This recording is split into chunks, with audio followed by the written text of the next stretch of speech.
মহানবী সাল্লাল্লাহু আলাইহি ওয়াসাল্লামের 10 নম্বর হাদিস।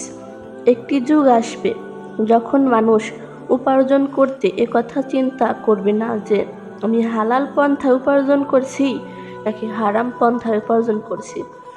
যে ব্যক্তি পছন্দ করে যে দোজখ থেকে নিস্তার লাভ করে জান্নাতে প্রবেশ করবে, সে ব্যক্তির জন্য উচিত যেন তার মৃত্যু তার কাছে এসে সেই সময় আসে, সে সময় সে আল্লাহ হতে পরকালে ঈমান রাখে আর লোকেদের সাথে সেইরূপ ব্যবহার করে যেরূপ ব্যবহার সে নিজের জন্য পছন্দ করে।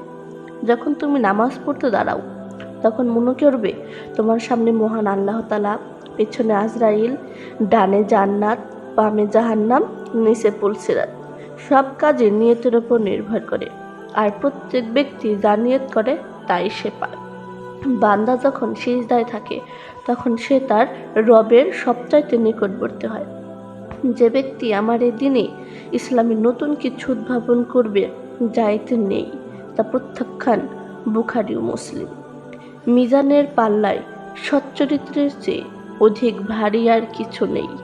যখন গরমের প্রচণ্ডতা কঠোর আকৃতি ধারণ করবে তখন ঠান্ডা করে জোহরের নামাজ আদায় করো, কেননা জাহান্নামের অত্যাধিক উত্তাপের কারণেই গরমের প্রচণ্ড কঠোরতার হয়ে থাকে।